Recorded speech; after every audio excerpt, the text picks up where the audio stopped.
Bom, quero falar com você agora sobre crise hídrica. O Código de Defesa do Consumidor prega que serviços básicos, como saneamento básico, energia elétrica, devem ser fornecidos de forma contínua.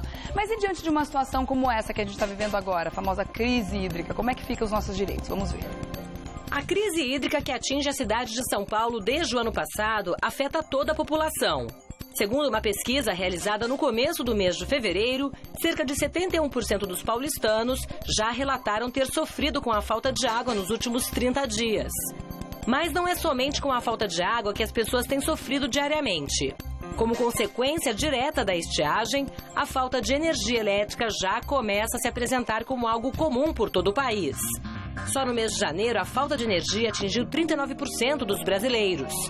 Em média, as pessoas ficaram no escuro cerca de 2,9 dias dos 30 dias do mês, trazendo muito incômodo para a população, é claro. A energia onde eu moro falta praticamente todos os dias. A luz apaga, eu trabalho com TI, então eu perco dados. E também essa falta d'água, o governo já sabe disso há muito tempo. Por que só agora a população paga por isso? Eu acho que há muito tempo mesmo o governo está muito desleixado com essa situação e é consequência de muitos anos de desleixo do pessoal que governa o país mesmo. Né? Acredito também que há uma falta de planejamento, né? Acho que a gente achava que nunca isso ia acontecer e agora a gente está vivendo isso. Né? Medo de ficar sem água, acho que todos nós estamos, né? Acho que precisava de um empenho maior do nosso governo aí, né? Dos governantes, né? O Código de Defesa do Consumidor determina que os serviços de saneamento básico e energia devem ter fornecimento adequado e contínuo. E é sobre esses direitos que vamos falar agora, aqui no nosso Revista da Cidade. Adequado e contínuo é o que muita gente, não só na cidade de São Paulo, mas em outros locais também, não sabem o que é há muito tempo, né? Para falar sobre isso, eu estou recebendo a advogada da Proteste, doutora Tatiana Viola de Queiroz. Seja bem-vinda ao Revista, tudo bem? Tudo bem. Tudo jóia. Eles precisam avisar as pessoas, estou dizendo, quem presta esse serviço, no caso aqui em São Paulo, a Sabesp, a Eletropaulo, precisa avisar com antecedência sobre a interrupção desses serviços básicos na casa das pessoas, seja na casa, no comércio? Com certeza. Esse é um direito básico, né, que é o direito à informação. Né? Esse é um direito básico do consumidor que está lá estabelecido no Código de Defesa do Consumidor. É por essa razão, inclusive, que a Proteste entrou com ação para obrigar, né, tentar obrigar que o governo decretasse oficialmente o racionamento. Por quê? Depois que ele decretasse oficialmente o racionamento, aí então o governo deveria fazer todo um planejamento para avisar os consumidores de quando essa água iria faltar, para que os consumidores pudessem se planejar e somente após isso, então, a tarifa de contingência pudesse ser cobrada. Então, no mínimo, isso é um desrespeito das empresas fornecedoras desse tipo de serviço para com a população, porque isso já acontece, essa falta de água e de energia, já acontece sistematicamente em alguns lugares da cidade, principalmente nas regiões periféricas, sem que eles fossem avisados com antecedência, né? Exatamente. O consumidor, ele paga por um serviço ruim e paga muito caro por isso. Né? Esse é um grande problema, nós lutamos bravamente contra essa situação, mas infelizmente há muitas pessoas que vivem esse problema há muito tempo, né? Só que agora chegou na capital, né, da maior cidade do país, então realmente o problema está, ele já era muito grave, o governo já sabia disso desde 2002, né, desse problema, dessa crise que hídrica que nós iríamos enfrentar. Época, né? Infelizmente, os investimentos não foram feitos. Enfim, por uma série de razões, e agora a situação realmente está muito grave. Infelizmente, o que se mostra não é exatamente como está. Né? Realmente nós temos que nos preocupar. Porque a situação é mais grave do que a gente está vendo. É muito mais grave do que a gente está vendo. E a gente está enfrentando problemas hoje, a gente não imagina o que vai acontecer daqui para frente, um ano seguinte, enfim. Agora, eu queria saber com relação a essa questão do racionamento que o governo decretou. Para o governo também é interessante, apesar de não ser eleitoreiro, você decretar um racionamento, também é interessante que eles coloquem isso como pauta, colocando realmente que está assumido, existe racionamento, porque assim eles conseguem cobrar multa das pessoas que consomem mais água? Então, aí é que tá. Não foi decretado oficialmente o racionamento. Para ser decretado oficialmente, deveria ter saído no diário oficial. Tá. Aí, então, essa multa, essa tarifa de contingência poderia ser cobrada. Tá? Isso não foi feito. Tá. Apesar do governador ter ido na televisão e ter falado, né, e depois voltado atrás, mas oficialmente ele não foi decretado. Então, essa multa, essa tarifa de contingência, pela lei, se cobrada, ela é indevida. Tá? Então, por isso que a Proteste entrou com uma ação para tentar determinar que o racionamento fosse oficialmente decretado. Mas ela está sendo cobrada, principalmente por aquelas pessoas, a gente recebe várias denúncias de pessoas que adquiriram a caixa d'água, né? Tiveram que fazer isso para garantir o abastecimento por mais algum tempo, quando a água falta no cano, né? E aí está pagando multa por quê? Precisou de mais de 1.000 litros ou 1.000 litros no mínimo para encher aquela caixa d'água. Então, essas pessoas estão recebendo essas multas. O que elas podem fazer nesse caso, doutor? Toda situação aí diferente, né? Então, por exemplo, a compra de uma caixa d'água para tentar se manter aí com o mínimo de água possível, o nascimento de um filho, a recepção aí de um parente, enfim, todas essas situações adversas que vão fazer com que a média de consumo seja diferente, o consumidor tem que avisar a Sabesp, né? Isso por escrito. A Sabesp até disponibilizou um folheto, um explicativo e aí um manual para que essas pessoas, na internet, para que as pessoas coloquem essas informações, justamente para que a tarifa não seja cobrada. Tá. Mas é importante que o consumidor, então, faça isso, né?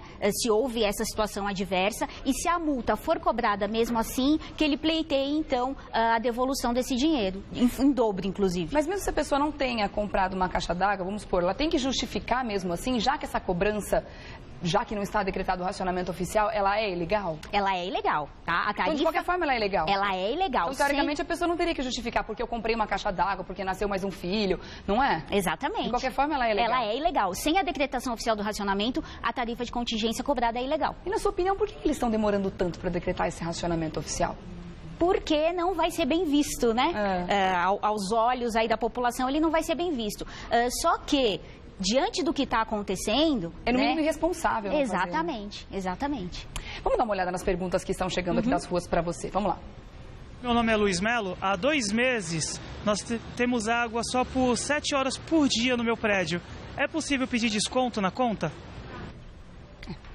Com certeza. Pode configurar um não fornecimento adequado, né, como está previsto na lei? Sim, com certeza. Nesse caso, é importante estabelecer o seguinte, se a empresa informou, né, tem esse comunicado oficial de que só haverá disponibilização da água por esse período, né, então aí pelo menos ela está concordando aí com o direito à informação e o consumidor, é claro, se houver qualquer cobrança além do horário que foi prestado o serviço, ele pode sim pedir o desconto na conta. Tá, mas mesmo informando, então o consumidor tem direito a esse desconto? Sim. Ou quando a empresa informa, ela abre mão da responsabilidade? Não, são 2 direitos, né? 2 obrigações aí no caso. A empresa tem o dever de informar e a partir do momento que o serviço não é prestado, né?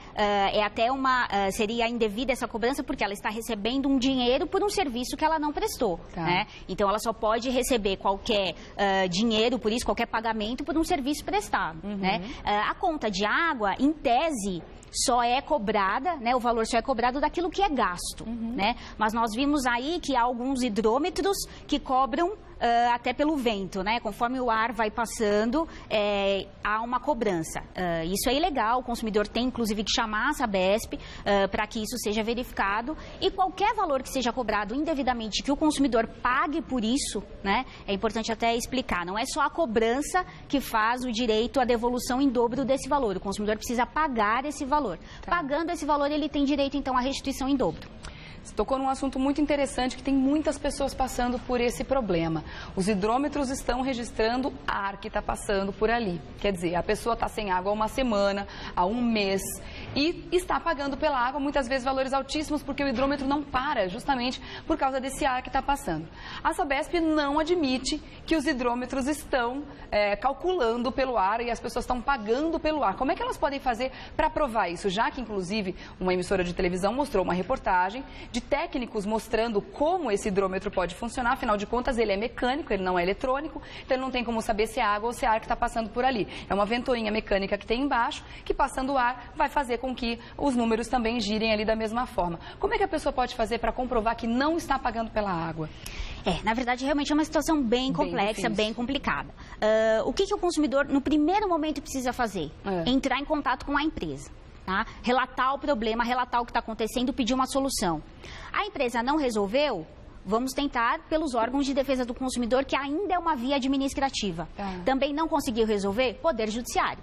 né? E aí é uma questão muito interessante, porque se o consumidor entrar com uma ação no Poder Judiciário, ele pode pedir, inclusive, a inversão do ônus da prova. Aí, o juiz determinando essa inversão do ônus da prova é a empresa que vai ter que provar que o consumidor está gastando água e não ar. Né? E aí que eles também não vão conseguir fazer isso. Exatamente. Tá certo. Tem mais perguntas para você na rua, vamos ver. Meu nome é Simone. Um casal que acabou de ter filho, naturalmente aumenta o consumo de água. O que fazer para não ser multado nesse caso? Aí nesse caso entra então nas questões aí, nas situações adversas, o consumidor, ele pode, né, ele deve inclusive acessar o site da Sabesp, pegar esse formulário e relatar, né, juntar a certidão de nascimento da criança, comprovando então que houve um aumento de pessoas aí na família e que por isso ele não deve ser taxado. Então, no caso de nascimento ou casamento, fica até mais fácil de conseguir comprovar. Afinal de contas, o documento está ali para provar, né? Exatamente. Mas, de repente, vem gente de fora, sei lá, uma família de outro estado, começou a morar na sua casa, fica um pouco mais difícil de você comprovar isso? Como é que eu posso anexar documentação suficiente para conseguir comprovar isso? Toda documentação que for possível. Então, a declaração, né, de próprio punho é um documento. Se a pessoa veio, enfim, está viajando, a passagem, por exemplo, a passagem seja de rodoviária ou de avião, né? De carro, de repente, o comprovante do pedágio. Enfim, todo tipo de documento que comprove que essas pessoas estão passando ali um tempo. Tá certo. Mais uma pergunta para você. Vamos lá. O meu nome é Roberto Freire. Eu gostaria de saber como é que eu devo proceder que quando falta energia no meu condomínio, normalmente danifica vários aparelhos de casa. Eu queria saber como é que eu devo proceder. É uma coisa que acontece muito com muita gente. Né? E até as pessoas não sabem que já há uma legislação específica, né, uma resolução da ANEEL que determina que qualquer dano causado aos consumidores por descargas elétricas, enfim, por qualquer oscilação, né, do fornecimento de energia elétrica, a prestadora de serviço é obrigada a indenizar o consumidor. Tá. Né? Então, ele tem que acionar a empresa, né, contatar a empresa, explicar o que aconteceu e levar o aparelho, enfim, mostrar que o aparelho foi danificado por causa dessa descarga elétrica, e aí então a fornecedora de energia elétrica é obrigada a ressarcir o consumidor. Tá certo.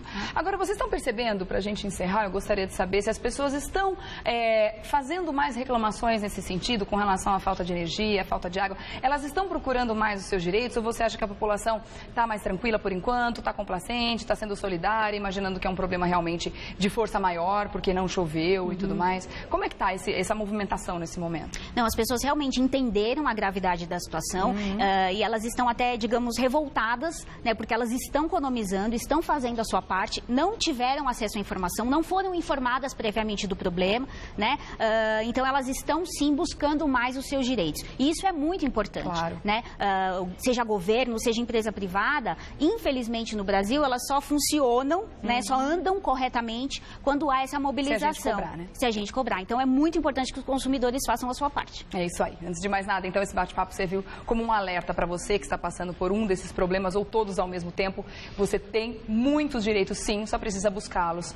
Preferência no lugar correto, né? Olha só, a Tatiana é advogada da Proteste, que inclusive é uma das instituições que podem alertar e ajudar as pessoas também a procurar os seus direitos da forma correta, tá bom? Eu vou deixar o site para você, proteste.org.br, www.proteste.org.br. Doutora Tatiana Viola de Queiroz, muito obrigada pela sua participação.